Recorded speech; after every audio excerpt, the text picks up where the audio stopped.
because I always watch guys in the NBA, and I think to myself, that's a lot of running. Dude, how are you overweight? People think if they get to pros, oh, I'll get it all together. Let me tell you what happens.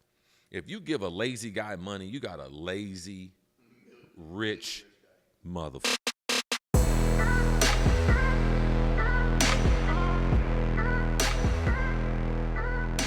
All right, guys, welcome to the first ever episode of Fully Loaded. I can't tell you how excited I'm here to be with my buddy Chris Carter. Fully Loaded with Chris Carter and Sean Mike. But I got to tell you something before we even get started, because I got to talk about when we met. Okay? Yep. So, and by the way, we'll talk a lot about what you're going to get here, what we're going to talk about. Obviously, got a Hall of Fame, not only Hall of Fame ball player, football guy. Could you have been in the NBA? Could you play in the NBA? Well, there's been a lot of discussion. Could you have played in the NBA? Just wait. There's been a lot of discussions in the last couple weeks because the NBA playoffs. Yeah. And because Doc Rivers' son said on NBA. Austin. Yes, Okay. Austin Rivers said that there's 30 guys in the NBA. Now, there's only 300 players in the NBA. He said there's 30 of them, 10% could play in the NFL. But what people missed out on was. That's what he said. That's what he said. Do you believe that? He's out of his mind. He's out of his mind. What's the percentage? I would say less than. I would probably say there's like 5 to 8 guys. Forget percentage. There's 5 to 8 guys. That's it. Max. That is it. And we'll start with LeBron and Zion and Russell Westbrook. After that, LeBron's going to play where? Wide receiver? tight end. Tight end. He was a wide receiver in high school. He was all-state wide receiver in Ohio. Broke his wrist, and everybody took him out of football. Where's Zion going to play? Defensive end. Monster. How you going to block him? Like he's from another planet. His name is Zion. That is a good point. And Westbrook is a defensive back, man. Safety, strong safety. Guarding tight ends, running backs out of the backfield, causing havoc, and not afraid of the contact, because there's something these basketball players forgot, that there's contact. Correct. In the NFL. Austin goes on to say he grew up in Orlando. They played good football up there. Okay. He started in the 8th grade. He made it one day through practice. They run too much. It's too hot. It's too hot. I quit, Mom. So now he goes on. He's given the opinion on who can play in the NFL. He couldn't make it through 2 days of practice. Right, man. This is different. There ain't no AAU, travel, air-conditioned gyms, all that. What's my shoe deal? No, man. This is hard work, and you have to have a certain disposition for it, and that disposition does not reside in the NBA. Zion. So I'm listening the other day, and everybody's talking about Zion and his weight. You're a pro football Hall of Famer. Mm-hmm. Is that accurate if Zion lost more weight in the offseason? I mean, obviously, we'd think he'd be in better shape, but what is your opinion, your take on him, his body, his weight, and what he could actually be compared to what he is now? Right. Well, he is a one of one in a generation. When I say by that, I mean not only his body type, because there's guys that have been built like him, but not guys that had that type of explosion. So anytime all that weight comes off the ground, that has to recoil back on the ground, all the abnormal pressure on your joints that's going to occur. Anytime you transition from high school to college, there's going to be a weight issue. How much? How much can his body handle? Mm-hmm. How tall is he? How big are his feet? What position does he play? And then when you go from college to the pro, people don't realize that grown men in their 20s, there are at least 2.5 developmental stages that they go through. Okay. I keep trying to tell guys, hey, when you get drafted at 21, you have no clue of how strong you're going to be when you get 28, 29. Like when you get that. Even after you're that age of 21, you still go through 2 more phases. It's the thing called grown man strength. Okay. I heard of that. And most people think it's some guy chopping wood out in the backyard. It's in professional sports too. Okay. You get that muscle memory and you're able to age in the sport. Your body can take the impact. It gets used to the additional weight. Then that's why you see people performing at their primes in their 30s. So Zion, he has never gotten to what is the perfect weight. What is that weight? I don't know. But I do believe let's miss on the lower side first, and then add to it. You can never miss on the high side and get the best performance. Correct. Because also on the high side, you include more injuries. So what's happening to him is we don't know his potential because he keeps getting injured, and when you get injured, you gain weight. And is he getting injured because he's carrying too much weight? I think that there are certain people that get in collisions and they don't come out of it more so than other people. God is not making your tendons and ligaments any bigger. No matter how big you are, all of our ligaments and tendons are the same size. Got it. So Shaq has the same size tendons as Kobe Bryant, as John Stockton. Got it. So the more pressure you put on your body, the more weight you put on it, the more the tendency to be able to break down. And of course, genetically, more people are susceptible to injuries, and Zion is one of those people. That's not my opinion. That's what the stats say. Correct. How do you, because I always, as a layperson, watch guys in the NBA, and I think to myself, that's a lot of running in a game. Okay, like you burn a lot of motherfucking calories, right? Regardless of how many. Dude, how are you overweight? And I'm not trying to be stupid or genetics. I get it. I'm just saying, like, there's a lot of, you must take in a lot of food. You must take in a lot of shit because you're playing. You practice every day in the NBA? Right. It's fairly simple. If you look back on a guy like Udonis Haslem, ended up playing 20 years. Correct. But when he was at University of Florida, he weighed 50 more pounds than he weighed. Really? When he came to Miami, Pat Riley and them let him know, you will not be able to play at that weight. He ends up having a legendary career. Yeah, he's one of the father figures of the Miami Heat and their culture and everything, but he doesn't do that without being able to lose that weight. People think if they get to pros, oh, I'll get it all together. Let me tell you what happens. If you give a lazy guy money, you got a lazy, rich guy. motherfucker. Okay? That's what Yeah. you got. Lazy and rich. Money, all it does is enhance. You're saying guys can get in the league and they're lazy. They're just that Absolutely. talented. They make it. They jump out of bed. I'm an NBA player. I'm an NFL player. Now, how good I'm going to be is how much work I put into it. But yes, there are guys. There's a thing called the God's genetic ceiling. And God's genetic ceiling on a handful of people is the top ranks, the NBA, Major League Baseball, the NFL. It's just a matter of how long they're going to play and how effective their career is going to be. LeBron James, a great example. He has NBA DNA. It's just a matter, what kind of work ethic? He getting ready to play, and he's 40. What kind of focus and drive? He getting ready to still enjoy playing at 40. And he can still ball. So he's so special because not only he had the talent, but God gave him all the intangibles that greatness typically comes with. Udonis Haslem is one of my favorite players in the NBA. You want to know why? I went to Game 7, Heat and Celtics last year. Now this season is still going on because I hate the Celtics. I just hate Boston sports. I grew up in Connecticut. You got to pick. You love or you hate. And here's why I hated Boston sports. I didn't even care enough to hate it until the Red Sox got good when I was growing up because they've been bad for so long. Yeah, absolutely. So all of a sudden they started winning and everybody kicked. Yeah, I was in Yankee Stadium when they turned it around. Yeah. Oh, you were? I'm a Yankees fan. Yeah, me too. So we're at Game 7 and we're sitting right behind the Heat bench. And dude, we like walk in and I got my boy with me, his buddy, got the Heat, and everybody's screaming, because some of the fans think like they play in Game 7. This is the biggest thing that's ever happened in their entire lives, and good for them. And Haslem, this guy had to be 5'5", sitting on the court, juiced out of his mind, but like fat juice. Like I'm fat, now I'm juiced up. So now you just look like a wood tick. Right. You juiced up, right? And he's cussing everybody out, and we're that close. So Haslem turns around one time and he says, "Shut the fuck up. Like, I will smack the shit out of you." And this guy's like trying to tell on him. Like, he can't believe in the world that he's telling the refs. Right, absolutely. Haslem, he ain't played 1 minute all game. Oh, yeah, He ain't going nowhere. Right. You know, and I'm like, I love that guy. I didn't even know anything about him watching him play.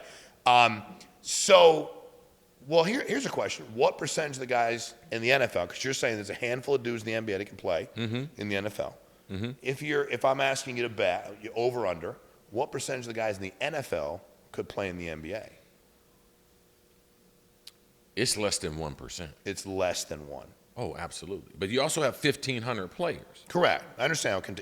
Yeah. So that's a big number, and there are great athletes, but the one thing that you really can't tell, and I was a great player in high school. I had over 50 Division I basketball scholarships. There's only a couple schools I couldn't go to. North Carolina. Okay. Michael Jordan was there. He's 2 years older than me. And Georgetown. And John Thompson, God rest his soul. Why not? Because they just didn't recruit me. I could go to Duke, Kentucky, Louisville, Purdue. Georgetown didn't recruit? They didn't recruit Ohio the way they recruited more East Coast, The DC. city up there, New York City. Yeah, but East Coast. as I became a famous football player, Coach Thompson heard about my story. He had a national syndicated radio show. He's like, man, get him on the show. So I come on there and be like, Coach Thompson, man, you screwed up my career. I wanted to be an NBA player, but you didn't recruit me. I wanted. He said, I heard the story. He said, actually, I came on here to let you know I saved your life. Saved your life? Why? Yes, because I made sure I steered you in the because I direction. didn't recruit you. I knew your love for it. You would have tried to go NBA and everything, and now you would have missed out on the Hall of Fame NFL career. So we used to have a back and forth. I used to be a guest on the show, and my number one love as a sport is basketball. I understand basketball. Your number one love of sport is basketball? Yeah. Over football? Over football. It's not even close. Like, I come from a family of a lot of kids, and at least my brothers and my half-brothers, at least 6 of them were Division I or NBA players. You love the game of basketball. You have Yes. a love for the game of basketball that supersedes your love of the game of football. Yeah. I have to say this football came easy to me. It's not, you have to say that. It was It's like, okay. Yeah, dude, when I mean, if you can back it up, it Okay, ain't you know how bragging. growing up, when I grew up, math came easy to me. Okay. I was in all advanced classes, math. There's something about not only the numbers, I love numbers, but the angular math. I love that. And I could see the football field like the Matrix. I'm sorry. Really? I've never said that Why do you before. apologize?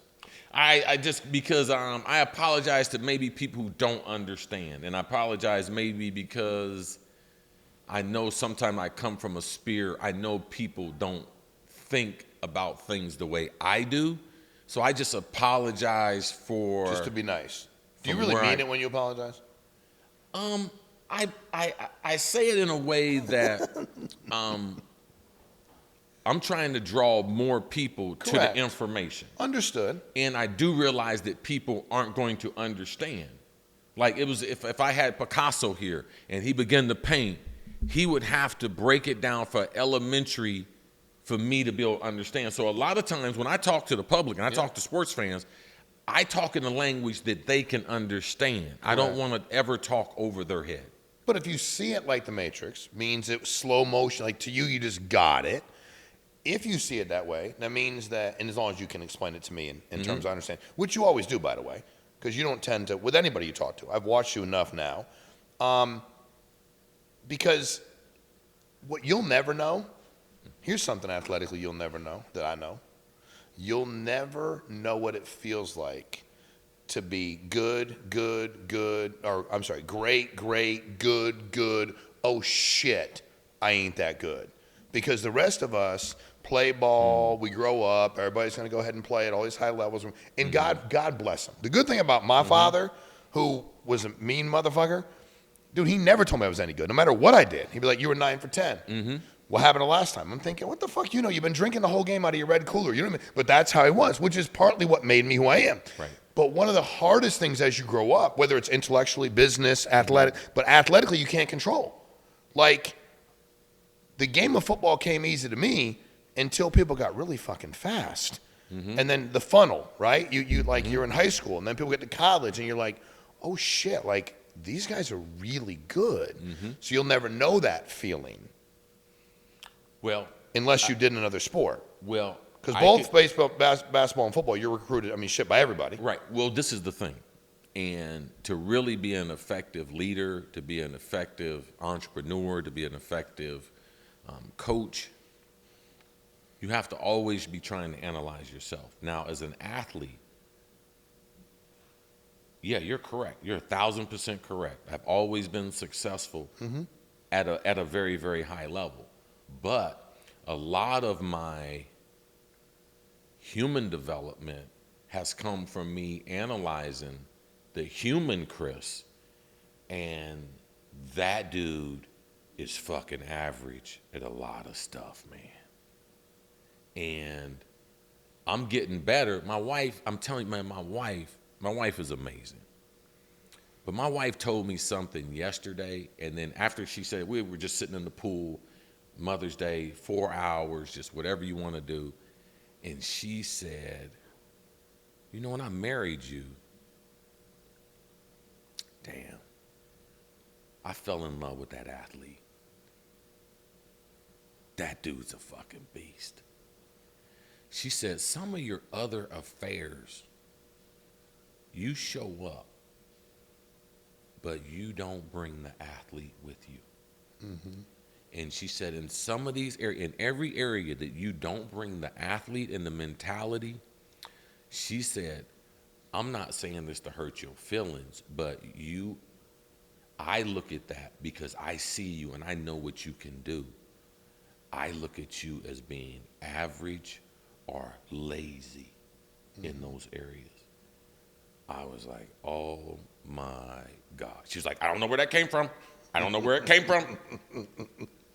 But, you know, things like that, you know, have really, you know, helped me to grow, helped me really look at myself from a real honest perspective. And you have to have people in your life, which typically successful people don't do. Or when you have people in your life like that, they rub you so much that you end up eliminating them because you don't want to hear that, and it's really what's best for you. So my life, yes, and the more that I could accept what I just witnessed, but not accept the behavior and put the athlete, that's what, so everything I do now, I'm bringing the athlete to the party. Love it. Like, he gonna be at the game. He ain't sitting in the car. He's not, and I know through my life as a public figure, sometimes they tell you, oh, you know, when you're public, you know, be soft-spoken, understated. What I'm starting to figure out too, man, in some of those situations, man, you get run over. Well, why would they tell you that? What do you think the origin behind that is? Because I've heard other public figures say that. Why? Because I'm trying to understand the psychology behind it. Why? I Truthfully, you know something? I'm not going to say a control thing. I'm just going to say I believe it comes out of naiveness. And I don't think, like, true greatness, true success, a lot of people don't have a handle on that. But I think some of it might be a little envy. It might be, hey, take it down a few notches because we can't rise to that level. I don't have an answer. We don't say that to politicians. We don't say it to businessmen. We don't say it to world leaders. We don't say, hey, tone it down. Matter of fact, we are drawn to that in most every other aspect of our life. Strength. Absolutely. We want people that don't back down. We want people to know what the fuck they're talking about. Right. And I think, first of all, good for you, because for your wife to be able to say that to you, that's a safe place for her. Because most men, because when you're in a place in your life where you weren't doing great and you weren't proud, did you listen to people? No. Were you taking advice? No. You hear sparingly. Which, then one of your buddies like, hey man, I told you that a while. What? When did you tell me? No, I told you that. I just wasn't listening. Yes. So you've been, talking to you about your career has been really interesting because I get to make it analogous to kind of what's going on here, right? And that whole naivete, right, that people have. The Pro Football Hall of Fame. You're one of, I don't know how many wide receivers have 1,000 receptions in the NFL? I think there's like 5 or 6. Not many. No. Okay. How many times were you a Pro Bowler? 8 times. 8 times. Okay. 8 consecutive. So how can you? And I don't know the answer I'm asking because I really want the information. Why are you not? Why that many years to wait to get in the Hall of Fame? What was behind that? I think I know it was a personal thing. Yeah. Why? Well, because somehow, okay. The number one thing which was out of my control was when I was scheduled to go in, there was politics behind the scenes on other positions that people that they had left off that now all of a sudden, say 2000. Tell us who votes, because walk everybody through that. How's well, that work? it's basically made up of 40 voters typically you have to be a beat writer for the 32 teams. So Green Bay has a writer, Bears have a writer, the Vikings have a writer, and throughout the 32 teams. And then they have 8 to 15 independent journalists, USA Today, maybe the New York Post, things like that they have a broad group of broadcasters that are voting on if you get in. Now, you have to get 80% of the vote, so you can get 70%, and Yeah, but how can you do something that only a couple people have done at your position, had all the success you had at your position, and not be a first ballot? Like, how does that make any sense?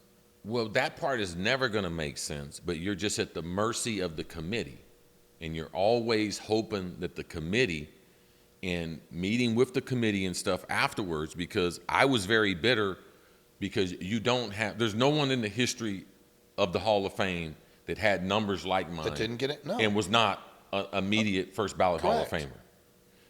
Now, because of my voice, I never had any problem with the media either. Like, I volunteered. I worked for ESPN. I worked for HBO Sports. Yeah, but they had to like working with you because you talked. You were. Check this out. So when I didn't go in, a lot like to my character, I broke it down, and I had looked up all the sports resumes of everyone who was a voter. You looked them up. Yes. All of them. Yes. Okay. And when they came to me for a statement, out of bitterness, I said, I looked at the committee and I looked at their careers, and collectively, they didn't have a cup of sweat that they could feel amongst the 40 of them, and they're judging my accomplishments. Got it. So immediately, I was about 3 or 4 years after that. Do you wish you hadn't said it? I don't.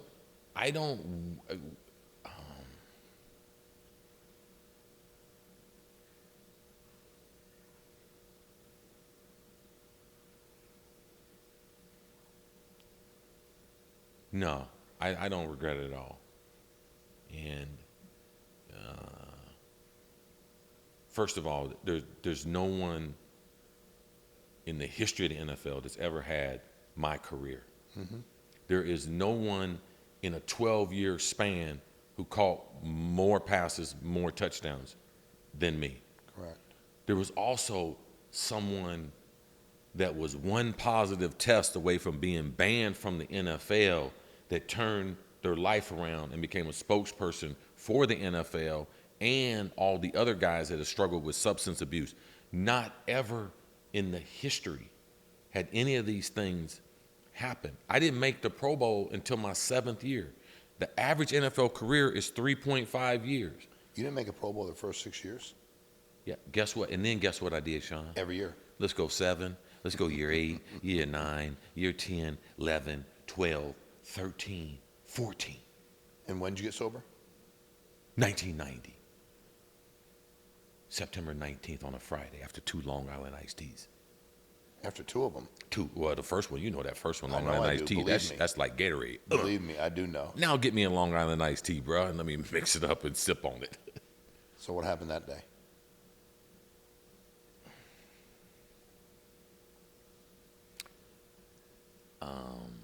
Wow. I had a meeting with my counselor because I got cut in Philadelphia because of drinking drugs. Minnesota made it mandatory for me to go to AA meetings and to meet with a counselor. On that Friday, the counselor challenged me to, can you give up drinking for 7 days? 7 days. Okay.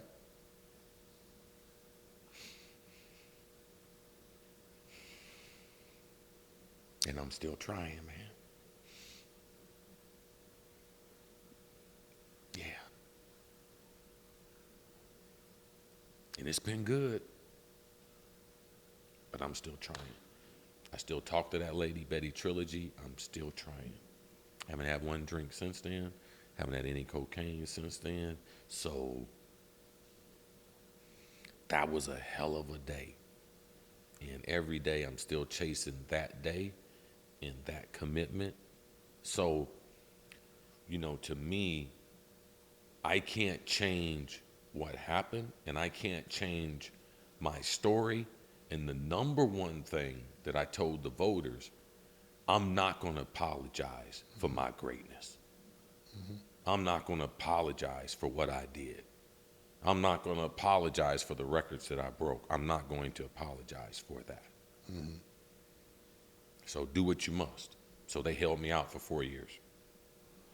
First of all, thanks for sharing. I mean, I wish more people, when I was growing up, that I looked up to it all, shared their story. Because cocaine, as you know, and I know, it's a different level kind of shit. And if you don't know, don't start. Don't fuck around with it. Please don't. When did you start? Did you drink a lot in high school? No, I wasn't. You didn't party in high school? I did. No, I drank, but I just mostly just smoked weed and drank a little bit. In high school? I couldn't hold my liquor. I was not a good liquor holder, dude. Like the first time I drank a 40-ounce of Old Ink. Me and my buddy split at 9th grade, and that stuff came up like 45 minutes later.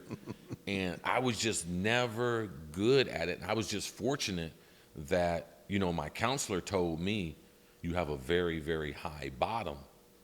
And if you can stop it from sinking right here, like you got a real chance. But Correct. I got alcoholism on both sides, my father, my mom, and then for my kids and my first wife, on her side, she had it on both sides too.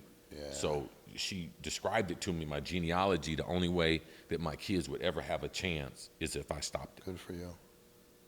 It's powerful. It is what it is, man. It's my story. It's what happened. That's what people tell stories all day. But this is what happened. Mm-hmm. The story is how I reacted. Correct. So it's funny because when we first met, so I liked you immediately. I like your energy. Your wife has the same energy too. Yes. I've only met her once, but she's got the same energy. And you're like, that makes sense. You come in, I'm doing a favor. I'm like, cool, we're good. Tell me about you. I didn't look up shit. Like, I'm good to go. And then we start. And the thing for me, Chris, when you look at where you are now, and somebody had asked me, because it's funny, because you do all this research, everybody research, ask questions, and you've been in the broadcast game for a while, and I never asked this because I was actually curious, and actually, I want to ask you first, you comment on it, because I was like, that actually makes sense to me. Why? Because I don't know the answers. Why did you have to apologize for what you said at the NFL deal, whatever they call it, symposium? The rookie symposium? Yeah. What happened, and why did you have to apologize for that? Was really just more of a PR move, and it was because the NFL was getting a lot of backlash with some of the things that they had communicated in the past. It's like, even we used to have the highlights of the big hits, and and then we got the concussion lawsuit. So now the highlights on the big hits and stuff was not good for the brand. So somehow through the media, that Teddy Bridgewater was the player. Yeah. And Teddy came up. Now I knew Teddy because I'm a South Florida. Yeah. He's from Northwestern High School, Louisville quarterback. Happened to be going to the Vikings. And I was creating a scene for Teddy because we did a lot of role play. Okay. And we have an acting company that comes in and you do all these different skits of real things that could happen. Like real life stuff. Real life. Oh, yeah. You're in the bar after a game. Got it. You missed the game-winning catch. You've had dinner. You're trying to slip out. And the guy at the bar says, hey, asshole, get the fuck out of here with that bitch after you lost me money watching the game. What do? Freeze. Wow. And then we have all these real situations, and I was speaking at the Rookie Symposium maybe 15 years, and I did the opening, I did the closing, like I was their favorite guy. So the NFL, I'm going to tell you, they didn't do me any favors. They had it on their website. They were advertising. I know. And then when someone commented, ESPN, because politically, they had someone thinking that, hey, Chris, you were advising these professional athletes that they should deceive the police when they get stopped. I was like, there's no deception, you idiots. All right? Whoever the breadwinner is, which happens to be Teddy Bridgewater, if you guys happen to get into a car and you got a crew, you shouldn't be driving. Correct. And it was like, well, why shouldn't he be driving? I said, because you can take care of all the other guys and get them out of trouble. They can't get you out of trouble. So they tried to call it all. He tried to tell him to get a fall guy. No, just don't be stupid. The way rich people have done for years. By the way, hire a driver. 100%. But somehow, I was giving young athletes bad advice, the advice that people have been given for 50 years. So they made you say I shouldn't have said it in a PR move. Yes. Because it made no sense. I read it. No, they then made I read it again. Yeah. Oh, yeah, absolutely. And I made no sense. And now knowing you, and I'm like, dude, he didn't fucking, there's no, like, why do you apologize? What are you talking about? Dude, if I'm driving down the street with 3 guys that work for me, and I have a gun in my car, which I always do, and they think somehow I don't have a permit, and they pull me over, and their livelihoods depend on me, if I'm not talking to one of them, the cop's like, whose gun is that? By the way, I have mine, I'm registered. They'd be like, that's mine. Like, that's mine. Like, they want, what's so fucking weird about that? I'm not mad, but what is so odd about that? It's not odd. They pick and choose. When you're in the media, every day they're looking for hits. They're looking for stuff. They're looking for things that people are going to say. And I wasn't actually on TV somewhere. Someone had gone on to the NFL's website. Because it was posted on there. That's what I saw that too. Right. And then so after 17 years of broadcasting, I leave Fox. Last 4 years, I've been working at the NFL office. I got a contract at the NFL right now. Yeah. Working at the NFL office. Guess what I'm working with? I'm working with the legends, all right? Guys transitioning out of the league, all right, trying to find their next career. I'm working with our top guys, helping them with marketing opportunities. How do I maximize the moment? And guess what else I'm working with? Entry level. Guys being drafted coming into the same ones you were doing the symposium with, they made you. They, the media, because they did seem to really like you a lot, you know. Was that just because it was good business for you? It didn't bother you? You enjoyed it? Because the thing I've always asked pro athletes is, let's take, for instance, business. If I was anywhere and somebody said, hey, I have a question for you, the first thing I would say is, what have you done? So if you're like, I got a question for you, Sean, about this company you exited, I'd be like, cool, what's your background? Now, if you go, I don't know anything about it, I just want information, cool, got it. But if you ask me a question acting like you fucking know, I'm going to call you on it. That's different. But that's really what journalists do on a daily basis. I don't think I watch and I go, these are your cup of sweat. I get like, these are people that are asking you questions about what you've done. They provide judgment, which is fine. That's their job. They've not done what you've done. Some may have, but I mean, for them, is the most part fair enough? I think that the selection of the Hall of Famers is a very, very unique group. Okay. And how they do that is very, very unique. How do they pick those guys and girls? Based on seniority. Okay. Which is never a good way to do it, by the way. I can help you out. That's not a good way to do it. It doesn't work anywhere. Well, I'm just saying that typically the people that have been covering the teams, they have more information. So allegedly. So they've been around longer. So those are the group of people that I don't think that your normal beat writers and people covering sports and people covering life in general, I think they go about it a different way. Now, to me, you don't have to have played something to enlighten me or to ask me a question. Because when you ask me a question, if you're from some publication, the number one thing that I know, when you ask me that question, I know I'm the expert. I know that. And I know you need me to get my expert opinion to give credibility to what you're going to say. Do you ever think people that do that act like the expert? Well, I don't think they should. But do you think even when I'm trying to instruct kids about football, I try not to act like an expert. I even try to tell them that I played a little bit of football. I watched a little bit of film. Mm-hmm. I have studied technique of different coaches for this position.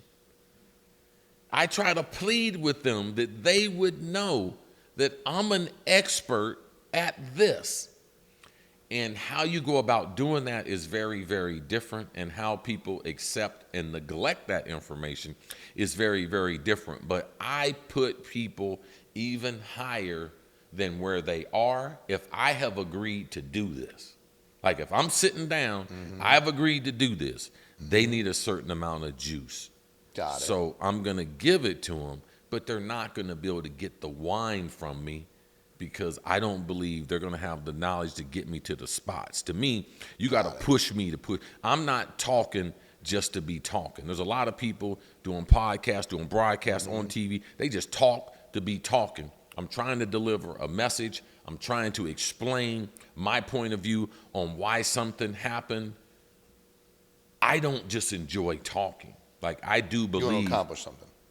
I do believe that I can bring a different level of understanding through my experiences and the way that I have seen life transpire. Do you guys get a say in who gets in the Pro Football Hall of Fame? We meet as a group, and we do have a list that is given to the selection committee of these are the 5 players and our coach contributors who we think should be in the Pro Football Hall of Fame this year.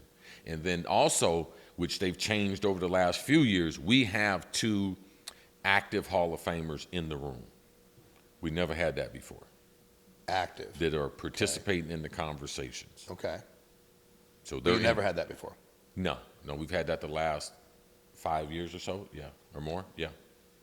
You have a very high business acumen. If people don't know you, you're very intentional. You are trying. You're involved in multiple businesses, and there's so many things you got your hands on. You got a great team around you. Right. Take that very. You got my message from the DocuSign this morning. I got your message. I was on bro. You was right on. Wait till you see this. I can't wait. I'm excited, dude. Reading documents. I am excited. Okay. Believe me, I'm excited. So sports is a business. Like it's a business. When you look at let's take football, baseball, basketball. Let's take those 3. No disrespect, the NHL, wherever else. Let's take those 3. As far as a player, if everything was equal, which we know it's not, and you had a young man who could play all 3 equally, he could be a professional at, which we know is hypothetical because it's not going to happen.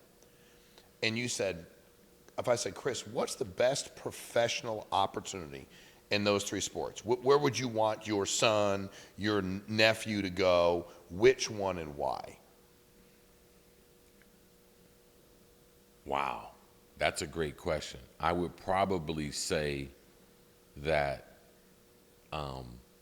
football, by far, would be my 3rd favorite. Really? Yes. Okay. Because I think it's harder to make it. Okay. There's more injuries. All right. You have less games and more practice than the rest of them. Correct. You have a longer commitment to education. Like you have to be graduated from high school 3 years. You have to be in a college somewhere. Like you have to be at least 21. Yep. So there has to be a commitment compared to early entry into these other ones, football, and then ultimately too, man, football's a dangerous game. And it ain't meant to be played by everybody. Okay. And I think the temperament that you have to me, for my son, not me, that temperament for the NFL, I just don't see people with it. Got it. Like I don't see people with it, and I wouldn't be wishing that on my son. From a second standpoint, I would probably say, and people don't realize these things. when you analyze the NFL and then you analyze, we're not analyzing the NHL, but we're analyzing Major League Baseball and the NBA. Do you realize that 1,500 players, there's basically 1,500 players in those other three professions? Yep. So even me giving advice to the NFL players, even though there's more jobs, hey, man, but there's longer commitments, there's pain, there's real stuff over here compared to these other things. I mean, Major League Baseball, there's only 300-something players, bro. NBA, man, if you ain't 6'7", 6'6", like, yep. I mean, how am I going to give someone that advice? I do prioritize those over, if you have the right genetic makeup, I would say NBA, because the contracts are guaranteed, they're longer, and people do not leave the NBA with debilitating shit. Yep. Like, there ain't no concussion lawsuit, generational, like in the NFL. Like, I know dudes in their 40s, legendary players, that fans, if they saw them, hey, bro, what day of the week is it? They don't know what day of the week. They shoes not tied because they can't tie them. They're not put together because they didn't lost all that. Yeah. So knowing that and being on the other side of that, who tells somebody to sign up for that, man? Like, who tells someone to do that? Compared to the way guys leave the NBA, no. Baseball, no. You might not be able to reach your shoulder up, but you're going to be able to chase your grandkids around. You're going to have guaranteed you'll money. Know what day of the week man, it you're is. going to be all right. So for me, those are all the things that come into play. Equal ability, equal chance in the top three, NBA, MLB, NFL. It's going to go like that. Basketball, baseball, football. Knowing that about football, how come those contracts are not guaranteed? Well, you can't guarantee all the contracts because it affects the workforce in such a way. Explain that. Because I'm going to tell you, man, there's going to be a lot of days at football, man, you ain't going to feel like you can practice. And if your money is guaranteed, why would you? In the NFL, it's about practice. It ain't about the games. You know, they keep saying, 2 preseason, now we play 17 games. And, like, it's that practice, man. You mean what wears you out and has a burden on your body? Or And because if you don't practice at a high enough level, when you get to the game, you're going to get drilled once and you out. You can't, the business model is the best. That's why the franchises are worth more. So when you say, I'm advising guys to go do this, do that. Okay, now let's talk about owning a team. Hey, Chris, which one of those teams would you like to own? Which business? Which prototype? Yeah. And everyone in Major League Baseball be like, put me in the NBA. Everybody in the NBA be like, put me in the NFL. So, like, the business model, you got 8 or 9 home games. I got to be able to make all my money, sell all my memorabilia, all that stuff, even though we got revenue sharing, but those suites and stuff, that's what makes the difference economically. That's a different ball game. That's a different business. That's a different conversation compared to, okay, how you going to make it out there as a worker compared to how you going to be an operator, owner. Those are different things. But that's how I would break it down, and my advice would it's going to shock people, but that's the way my advice would steer a young person to. From a business standpoint, if you were opening another business, had nothing to do with sports, and you could recruit one of the commissioners to run, if you had to pick one, and you could recruit him to run that business, who would that be? You throw an NHL, I don't care. NHL, NFL, NBA, Major League Baseball. Which leader of those professional sports would you? If it's none of them, it's none of them. But if you're going to pick one, who would it be and why? Right. I really like the leadership of the NBA. Okay. I really do. I think they do a great job. I think that the issues that they have, even socially, crowd, violence, that they get right on top of it. I necessarily don't like the way they handled the Ja Morant situation, given that he had a gun, you met with him, he said everything was going to be cool, and then he did something social media-wise that said, hey, man, everything's not cool. I don't. How do you think they should handle that? I just thought that they should have been a little firmer knowing who the kid was. And if you look at the background around him and some of the skirmishes and stuff that he was having, like, this dude is not the face of the NBA like the faces that we've had before. Correct. And we need to let him know that. Because of who he is. Like, this ain't no free roll. Okay? Like, you're in the NBA. We are a product. But we're a fraternity. Like, what Magic Johnson, what Julius Erving, what my man Michael Jordan, what these dudes did, man, you can't be messing that up. Like, that should have been pointed out to him. Like, this can be taken away from you. Oh, no, it can't. This dude suspended less than 6 months. Like, oh yeah, it can. So I don't like that. I think that they've done a great job, through the years managing crisis. But if I'm on the foxhole, I'm taking Roger Goodell. Why? Because he has more gangster-like tendencies. And if I'm not going to say go after someone, but if he knows how to defend himself and defend the game the right way. Now, Roger's been faced with more politics, more stuff hitting him, coming to him sideways, the national anthem, all that other BS. But he has survived and thrived. And the business model has gone up incrementally. So, to me, it's, okay, who you want to fight with? Okay, who is successful? Okay, who can take a punch in the face and not run home crying to their mom and dad? Okay, I'm going with Roger. Did you see this year's draft? Yes. Now, Roger had just recently had back surgery. And I know from an information standpoint, I know how when they draft these kids, they give them the information. I know they tell them, hey, man, when you get up there, take it easy on Raj, man. He just had surgery. Raj don't fucking care. He's like, come here, man. This is generational, life-changing money. Yeah. Like, Raj knows our stories. Yeah. And he bad as his back was hurting, man. The first dude came up there, he's like, Caleb, what up, bro? He did. Like, and I know him through his family. Like, he's a real person.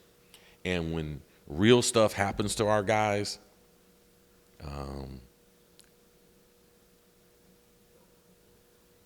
Michael Vick, real stuff. Yeah. He cares. Genuinely cares. Yes. Ray Rice knocked his wife out.